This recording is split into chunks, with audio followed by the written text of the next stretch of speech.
2020 সালের 14 জুন গোটা দেশকে নাড়িয়ে দিয়েছিল সুশান্ত সিং রাজপুতের মৃত্যুর খবর। অভিনেতার মৃত্যুকে ঘিরে ঝড় ওঠে মুম্বাই ফিল্ম ইন্ডাস্ট্রিতে। শুধুমাত্র প্রতিভা এবং ব্যক্তিত্বের জোরে বলিউডে তারকা তকমা পেয়েছিলেন তিনি। বিজ্ঞাপন থেকে হিন্দি সিরিয়ালের দুনিয়া পেরিয়ে মায়ানগরের হিরো হতে পেরেছিলেন সুশান্ত।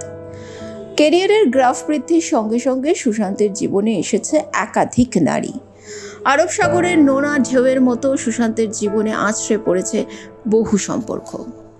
2009 সালে অনস্ক্রিনের পাশাপাশি পর্দার বাইরেও গভীর হয়েছিল সুশান্ত অঙ্কিতার সম্পর্ক, যদিও বছর 6 মধ্যে সেই সম্পর্কে ছেদ পড়ে।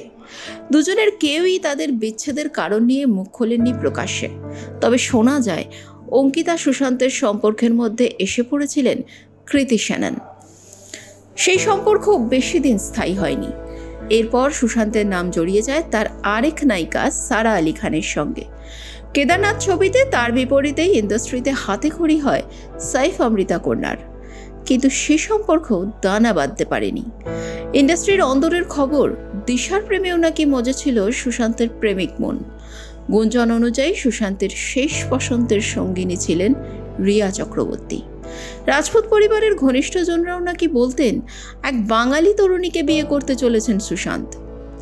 নেপোটিজম থেকে মাদক যোগ সুশান্তের মৃত্যু প্রশ্নের মুখে দাঁড় করিয়ে দিয়েছিল গোটা বলিউডকে। মুম্বাই পুলিশ প্রাথমিক তদন্তে দাবি করেছিল ডিপ্রেশনের শিকার হন সুশান্ত, যদিও সেই তত্ত্ব সহজে মেনে নিতে পারেনি সুশান্তের অনুরাগীরা। সুশান্তের আরও একটি জন্মদিন পেরিয়ে আজও একইভাবে মাত্র 34 বছর বয়সে এক প্রতিভাবান ঝকঝকে তারা খসে পড়ার যন্ত্রণা তাড়া করে বেড়াচ্ছে দেশবাসীকে।